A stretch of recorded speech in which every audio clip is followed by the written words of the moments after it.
Kemudian yang terakhir saya beri ijazah tentang Al-Fatihah ya, karena ini surat yang populer. Kalau saya ijazahi Quran 30 juz pasti sampean nggak hafal. Atau ijazah surat Baqarah. Kalau mau Baqarah mau. Ijazahi surat Baqarah mau 2 juz setengah. Mau Mas Asep? Ya Fatihah aja yang gampang ya. Nah, ya kulhu Fatihah ini paket ringan ini. Tapi pahalanya apa? Besar. Ini beda ya, artinya selama ini mungkin Anda baca tapi monoton ya. Tapi ini saya bacakan teks aslinya tentang istilahnya itu mazaya itu kelebihannya Fatihah. Saya baca Arabnya dulu, nanti ini terakhir ya, ijazah tadi kan saran-saran umum tentang sosial. Ya, pokoknya jadikan kebaikan itu punya nilai sosial yang baik lah. Jadi nanti orang yang nggak amanah nggak laku, ya calon bupati, gubernur, presiden yang nggak amanah juga nggak laku.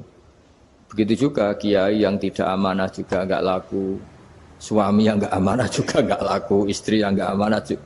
Sehingga kebaikan ini jadi nilai sosial yang dalam tanda kutip sudah keniscayaan. Yang diinginkan Allah itu seperti itu, bukan kebaikan yang dipaksakan karena kekuatan negara.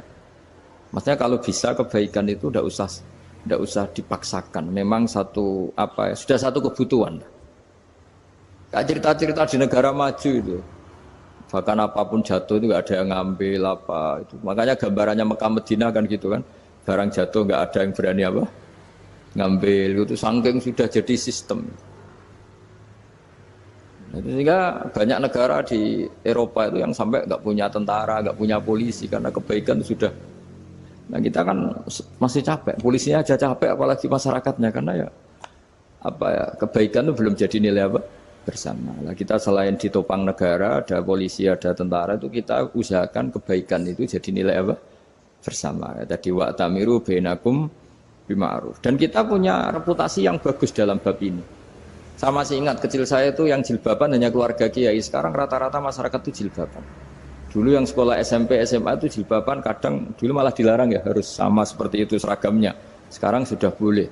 Dan nyaman. Lama-lama yang dapat simpatik ya yang pakai pakaian model tertutup seperti itu. Lama-lama gamane cara wong golek mantu ya golek yang seperti itu daripada yang blodor. Lama-lama jadi nilai bersama. Ya ingin saya seperti itulah. Di terminal juga sama. Orang mau makan cari warung yang kelihatan ada ayat kursinya, pakai jilbab, atau paling enggak dia enggak mungkin lah nyuguhkan yang tiren atau yang haram. Kan ada garansi sosial, ada apa? Ada garansi apa? Sosial dengan penampilan yang soleh itu kan, masa iya nyuguhkan oplosan babi gitu misalnya itu. Jadi nilai sosial itu harus harus benar-benar jadi nilai. Sehingga negara biar enggak capek-capek. Polisi juga gak capek kan, karena tugasnya corong Jawa mau ngawat-ngawati tok, tapi sudah tidak perlu tegang karena kebaikan sudah jadi nilai bersama. Ya, ingat-ingat ya ayatnya tadi, wa'tamiru bainakum bima'ruf. Jadi kebaikan itu harus jadi nilai bersama. Iktimar itu menjadi urusan bersama. Makanya kalau kita rapat besar disebut apa? Muktamar. Muktamar itu urusan bersama. Tadi imamnya sholat juga menopang Gojek karena enggak lama-lama nopang Grab, nopang Kernet, nopang penjaga Indomaret, penjaga bensin, pom bensin. Nah dia hanya punya waktu 5 menit terus imamnya baca Baqarah kan. Iya imamnya mursyid, mungkin dia tambah lama tambah dapat aplaus dari muhibbinnya, tapi makmumnya dia tambah lama tambah dapat penghormatan dari pecintanya, tapi kitanya wah khusyuk wali kan, dia dapat status naik lah, kita yang sudah tidak ikut jadi wali diganggu apa pekerjaannya. Kalau ada imam seperti itu sampai mufarokoh saja, niat ya Allah sampai sini saja saya makmum orang itu, silakan orang itu punya urusan sendiri dengan jenengan ya sudah, atau salib saja apa. Ya, itu boleh kalau dalam fikih namanya apa? Mufarokoh. Mufarokoh itu niat, tapi kamu jangan langsung selonong mufarokoh, niat dulu pamit sama Allah bahwa sekarang mau mufarokoh. Ya, tapi ya jadi sholat yang aneh kan, imamnya masih rukuk, kamu terus sujud, terus apa-apa selesai ya. Mungkin dalam pandangan itu orang lain ini maksudnya makmum gimana ini kok begini. Tapi sudahlah Allah Maha tahu. Insya Allah dimaklumi. Ya saya baca tentang Fatihah ya, karena sampean pasti sering baca Fatihah. Supaya apa sekaligus jadi jimat lah gitu. Jadi kalau kamu sering di jalan-jalan yang mungkin sepi atau mungkin kan tidak semua teman Grab itu nasibnya bagus yang di Semarang Jogja. Mungkin yang di Kalimantan di Papua kan ada yang 10 kilo gak ketemu rumah, ya kan? Ya lihat di TV-TV itu kan kasihan kan, sudah 10 kilo gak ketemu rumah, penumpangnya kuwekar preman tuh kan, ini makan orang enggak kan gitu. Kan ujiannya dua, kalau penumpangnya cantik dia kecoba syahwat, kalau preman takut, jadi orang itu selalu ujian itu. Sing sedengan itu kan jarang orang itu. Jadi kalau penumpangnya perempuan cantik ujiannya itu syahwat, kalau preman ujiannya ketakutan. Kalau orang yang lemah bawa uang ujiannya kamu ingin garong. Jadi hidup itu memang semuanya ujian. Liyabluwakum ayyukum ahsanu amala. Makanya saya sering ditanya oleh teman-teman, Gus, nah ujiannya kenal wong wedok elek piye sama? Kenal wong ayu ujiane syahwat, kenal wong elek ujiane ngenyek, itu sama-sama dosa. Syahwat ya dosa, ngenyek juga dosa. Wah elek keriting untune metu ya dosa ngomong gitu. Kadang-kadang orang berpikir enak kancanan wong elek gak dosa. Kata siapa kancanan wong elek itu ya dosa karena bawaannya ngenyek. Ngenyek itu menyepelekan itu. Makanya saya itu ya nggak mau berteman sampean. Nanti kan bawaannya ngenyek atau seneng ya tidak tahu saya. Ya sudah ada takdir saja kalau ketemu ya tak ulang ngaji gitu. Tapi ini ngaji terakhir, setelah ini ngaji biasa aja, tidak usah resmi gini. Ngaji kok resmi aneh. Pokoknya nanti suatu saat kalau pandemi sudah berlalu saya akan ngaji Rebone, lalu ini ngaji. Ini ngaji yang kurang bagus karena ngatur kiai kurang berkah ini. Nanti tapi ya lumayan lah masih mau ngaji. Ngaji kok tanggal ini jam ini. Sekarang suatu saat kamu tak panggil, Mas Wahyu datang ke sini jam ini tidak mesti bisa. Mungkin pas ada acara apa, oh, maaf ke sini pas ngecek pas apa. Gitu. Jadi ya sudah tapi tak maafkan enggak apa-apa. Takdir ya. Tak bacakan supaya sampean tahu keramatnya bismillah. Nah, sebelum saya bacakan bismillah Fatihah tak beritahu tentang ilmu tafsirnya karena ini penting sekali. Fatihah itu dawuhnya Allah, tentu itu dawuhnya Allah. Saya ulang lagi itu kalam Allah. Tapi yang sudah diberikan kesampaian ke kita semua. Sehingga seakan-akan itu menjadi dawuhnya kita ke Allah. Jangan salah loh ya. Fatihah itu dawuh Allah tapi sudah diberikan ke kita. Sehingga posisi kita itu yang punya itu. Nah kenapa ini perlu dijelaskan? Karena nanti ada kalimat iyyaka na'budu wa iyyaka nasta'in. Kalau itu masih kalam Allah, berarti Allah ngomong ke kamu, ngendikan ke kamu, kepadamu aku menyembah. Masa Allah menyembah kamu? Nah sehingga ilmu tafsir itu menyelesaikan itu dulu ya. Saya ulang lagi ya, sebelum sampean sering baca Fatihah, aku yakin ya sering baca. Tapi barokahnya tidak paham itu tidak pernah janggal. Enggak paham itu ya penting supaya tidak iskal, tidak janggal. Sebetulnya di kalimat itu ada yang janggal. Kalau Fatihah itu kalimatnya Allah atau kalam Allah, bagaimana dengan kata-kata iyyaka na'budu? Masa Allah ngendikan ke kita, kepadamu kami menyembah. Masa Allah menyembah kita? Maka penyelesaiannya secara ilmu tafsir gimana? Semua ulama mengatakan, bukan satu dua, semuanya mengatakan di Fatihah itu semuanya diberi kawalan kalimat. Saya ulang lagi ya, di Fatihah itu semuanya diberi awalan kalimat qulu, katakan wahai hambaku begini. Ya, katakan wahai hambaku begini. Nah, begini ini pelajaran dari Allah yang sudah diberikan ke kita. Terus kita mengatakan bismillahirrahmanirrahim, alhamdulillahirabbil, termasuk kita mengatakan iyyaka na'budu wa iyyaka nasta'in. Jangan bayangkan Allah ngendikan ke kita. Kalau Allah ngendikan kita berarti gini, hei Wahyu, ihdinas siratal mustaqim, tunjukkan saya jalan yang benar. Nah nanti kamu terus, ya Allah, Anda aja minta tolong saya minta tolong siapa kan? Jadi panjang kan? Ya, saya ulang lagi ya. Jadi itu di Ulumul Quran diterangkan gimana? Sebelum baca Fatihah, ya. Fatihah itu kalamullah, ngendikane Allah, tapi yang sudah diajarkan ke kita dan sudah milik kita, sehingga kalimat itu menjadi milik kita. Tapi ya kalamullah, tetap kalamullah, tapi sudah menjadi milik kita. Sudah paham ya? Ya pinter nah. Ya, karena kalau tanpa penjelasan seperti ini, Anda akan iskal. Bagaimana Allah iskal itu janggal? Bagaimana Allah mengatakan iya anak butuh? Kan jadi aneh ya? Ya, jadi tak jelaskan secara ilmiah ya. Jadi kata ulama-ulama tafsir, ayat-ayat Quran seperti ini sebetulnya dimulai dari kulu apa? Meskipun nggak dilafatkan. Itu kan sama dengan kul huwallahu ahad Muhammad. Katakan kalau Tuhan itu satu. Ya namanya Quran itu kan kalam Allah membina nabinya, membina umatnya. Makanya dikatakan atau enggak, di sini tersembunyi kata kulu, katakan. Ya. Jadi ya ibarat apa itu? Kamu ngajari anak kamu lah. Le, panggil jenengan bapak kulo. Itu maksudnya anak itu kalimat kamu, tapi kamu ajarkan ke anak kamu. Terus anak kamu bilang, Pak jenengan bapak kulo. Nah, ketika kamu mengatakan jenengan, bukan kamu mengatakan jenengan anakku, berarti anakmu itu bapakmu, kan lucu kan? Anak kamu ajari jenengan bapak kulo. Kamu, engkau, bapak saya. Terus anak kamu mengulang jenengan atau kamu bapak saya. Berarti itu kalimat yang kamu ajarkan, tapi sekarang sudah milik anak kamu. Kalau itu kalimat kamu kan lucu, masa anak kamu bilang bapak. Nah itu seperti itu. Jadi ulama memberi solusi atau jawaban iya karena abudu. Iya itu sebelumnya ada kata-kata kulu. Katakan wahai hambaku, hubungan kamu dengan saya adalah katakan iya karena abudu, wa iya karena nasta'in. Terus hubungan kamu dengan saya katakan juga dalam doamu ihdinas siratal mustaqim. Jelas ya, jadi itu kalam Allah yang sudah milik kita karena diajarkan Allah untuk kita. Dong ya? Ya dong, ya, gak jelas gak. Tapi bagus gak jelas itu bagus.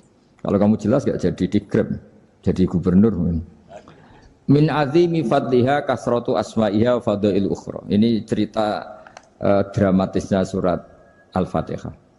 Qala Abu Hurairah radhiyallahu anhu inna iblisa ranna khina unsitat al-Fatihah. Jadi iblis itu begitu kesakitan. Ini kitab Abwaabul Farad karangannya Sayyid Muhammad Alawi, juga kutipan dari beberapa kitab. Yang jelas beliau sendiri juga ngutip dari beberapa riwayat di beberapa hadis. Halaman 123. Ketika Fatihah turun itu iblis kesakitan. Kayak orang sakit gigi lah, tersiksa sisanya karena turunnya surat apa? Al-Fatihah. Artinya kalau Anda baca Fatihah dijiwai, maka Anda melemahkan setan, melemahkan iblis. Wa qala Mujahid, khina unzilat Fatihatul Kitab ronna, fastama indahu asyayatin. Jadi ketika Fatihah itu turun, iblis itu terkapar lah kira-kira, sampai dijenguk banyak setan. Jadi kemana di ICU lah kira-kira gitu kalau sekarang itu, entah COVID entah enggak tahu, pokoknya di ICU sampai dijenguk banyak setan. Enggak tahu bawa apa enggak tahu, pokoknya dijenguk banyak setan. Nah, nyangoni karena ini apa? Ketuanya apa? Pingsan, sakit. Jadi iblis itu sakit sampai dijenguk anak buahnya setan-setan. Ya, semoga kalian semua tidak kenal setan. Kalau kenal berarti teman, apa? Wa qalu misla dzalik. Wa qala lahum laisa mimma taquluna syai'un walakin unzilat suratun laisa ajru qailiha illa an harrama alaihi nar jahannam.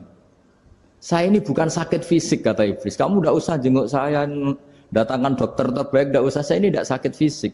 Saya ini sakit karena ada surat yang diturunkan, yang pahala yang melafatkan surat itu pasti selamat dari neraka.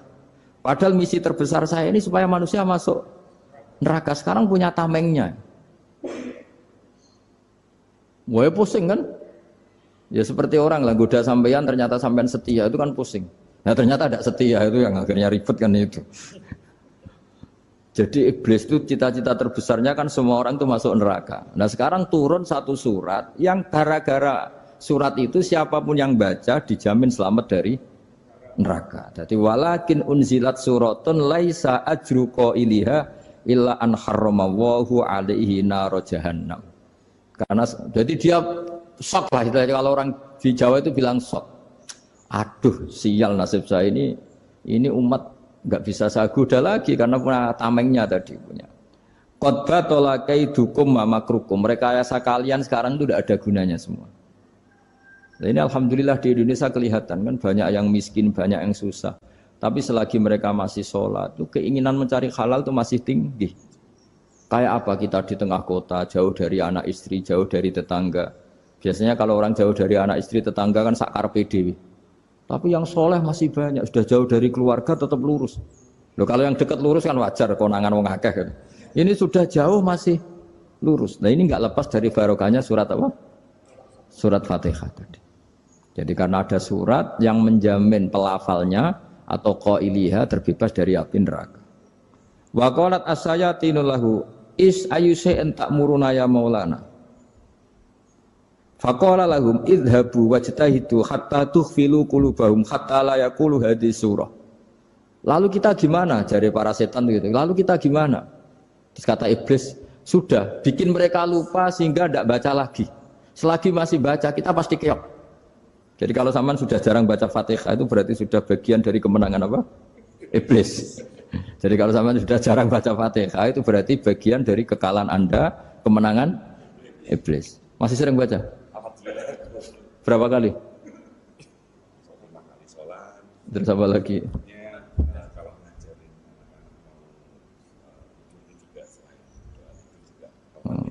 Kok 5 kali tok itu? Berarti pas sholat fardu tok itu. Enggak 5 kali itu mendingan itu 17. Kamu itu ngitungnya jangan 5 ini. 5 waktu itu berarti lumayan kan? Berapa? 17 ya? Ya. 17 ya? Ya. 17, tapi kalau makmum tuh sering separuh kan, apalagi makmum tarawih. Ya kan?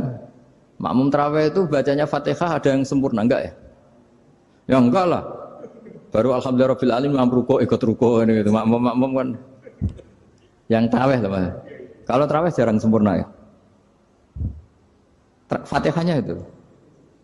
Kan imam sudah ruko. Kamu bacanya Fatihah sampai mana tuh? Baru setengah ya.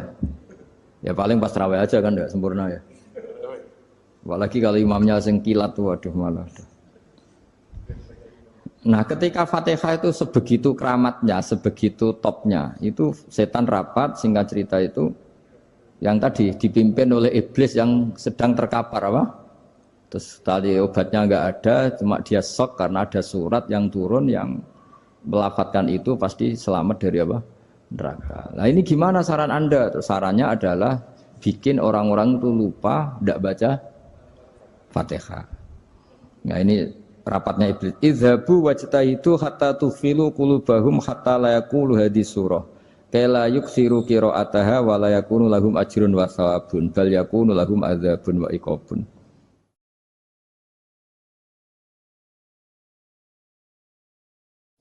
Jadi saya mohon selama ini Anda sudah baca, tapi mungkin hanya rutin saja. Napa rutin?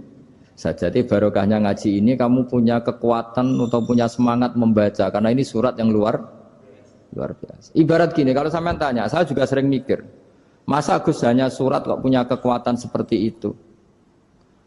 Di dunia ini kata Allah, mulai Nabi Adam sampai kiamat, nggak ada yang bisa menandingi kekuatan kalimah. Kalimah itu kata-kata. Nggak ada yang bisa menandingi kata-kata. Misalnya Anda nge-grab, berangkat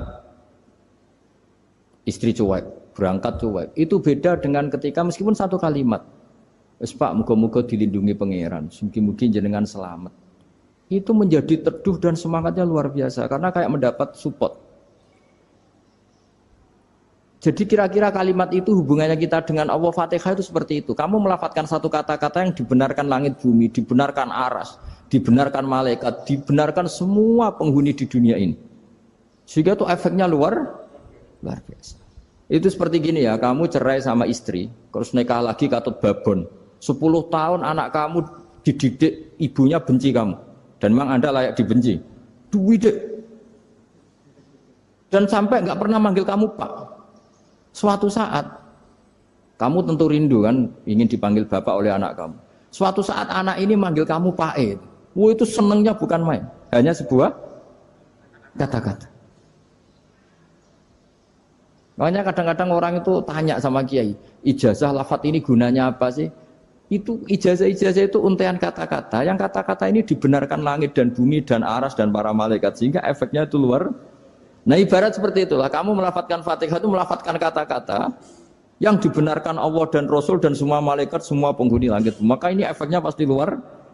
Nah di sini lah orang-orang dulu itu tahu keramatnya itu, sehingga ketika melawan Belanda, melawan Jepang dulu itu kalimat-kalimat itu menjadi mantra yang luar biasa.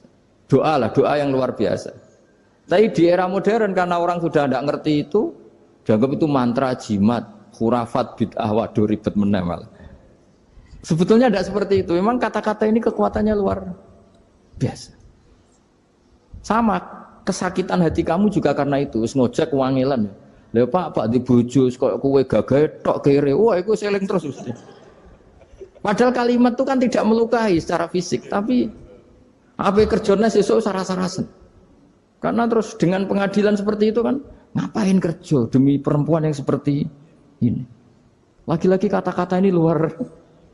Nah bayangkan kalau kata-kata itu adalah kalimat yang diajarkan Allah lewat Rasulnya, lewat malaikat Jibril. Kayak apa kekuatannya itu? Nah, kira-kira Fatihah itu gitu.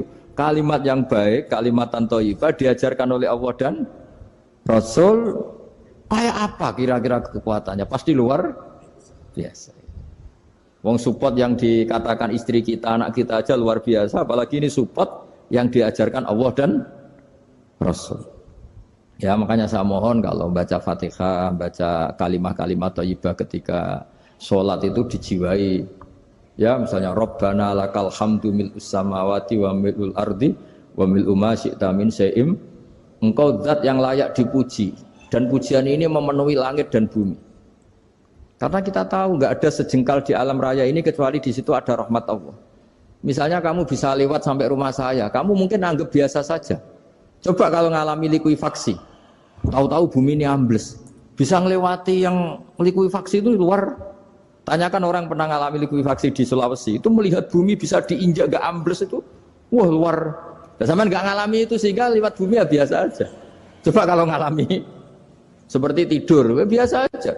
Coba kalau ada gempa, bahwa bumi tenang ini sudah nikmat yang luar biasa. Masa kamu ngakui nikmat nunggu digituin? Ya kan? Nah, makanya baca Fatihah dijiwai lah, bahwa ini kalimat yang luar biasa. Nah, saya teruskan. Warwa Muslimun fi sahihihi an Ibnu Abbas radhiyallahu anhuma annahu qala bainama Jibril alaihi salam qaidun dan Nabi itsami anaqidan min fawqih. Farofa arok saufa qala hada babun minas sama futihal yawma lam yuftah qaddu ilal yawm fanazala minhu malakun faqala hada malakun nazza ilal ardi walam yanzil qaddu ilal yawma fasallim waqal abshir binuraini qad uti tahuma lam yu'tahuma nabiyyun qablak fatihatul kitab wa khawatimu suratil baqarah. Jadi suatu saat Jibril ini jagongan kira-kira gitu sama Rasulullah, tahu-tahu langit itu gemuruh. Langit gemuruh kata Jibril, terus semuanya ngangkat kepala ke langit. Ini pintu langit baru ini dibuka, yang sebelumnya tidak pernah dibuka seperti ini. Turunlah malaikat, yang malaikat ini pun malaikat spesial, yang nggak malaikat murahan lah kira-kira gitu, yang nggak pernah turun ke bumi kecuali juga saat itu. Dengan penyambutan yang luar biasa, dengan semuanya tidak pernah terjadi. Hanya karena surat Fatihah. Jadi ini surat yang luar biasa, pengawalannya lewat malaikat yang spesial, gak pernah turun di bumi kecuali saat itu. Penyambutannya juga gak pernah seperti itu, baru seperti itu. Jadi semuanya itu spesial. Nah kenapa ini spesial? Karena di situ ada isi puja-puji kepada Allah Subhanahu wa Ta'ala. Ada ikrar kita, alhamdulillah rabbil alamin, ar-rahmanir rahim. Ikrar ini penting. Kalau contoh paling gampang gitulah, kamu punya istri selama ini cerewet terus, suatu saat ngomong, Pak, tak angen-angen rawono wong lanang kayak sampeyan. Wah, itu langsung tidak ada lelaki sebaik engkau. Itu sama senengnya, masya Allah. Karena ada ikrar dari seorang istri ke kamu. Nah, bayangkan kalau ikrar kita sebagai hamba diakui oleh Allah Subhanahu, maka ikrar ini akan dicatat sebagai kebaikan kita yang kita panen nanti di akhirat. Karena ada ikrar. Kita ikrar bahwa alhamdulillah rabbil alamin. Kita ikrar ar-rahmanir rahim, kita ikrar maliki yaumiddin, kita ikrar iyyaka na'budu wa iyyaka nasta'in. Ya, sampean misalnya jadi orang Indonesia, ketemu orang Indonesia yang makmur di Jerman, terus lupa Indonesia. Kamu orang Indonesia, enggak, saya enggak orang Indonesia. Mangkel gak kira-kira? Mangkel. Karena salah ikrar kan gitu. Ya, jadi saya mohon jangan anggap kalimat itu hal yang biasa, tapi luar biasa. Nggih, ngoten mawon. Assalamualaikum warahmatullahi wabarakatuh.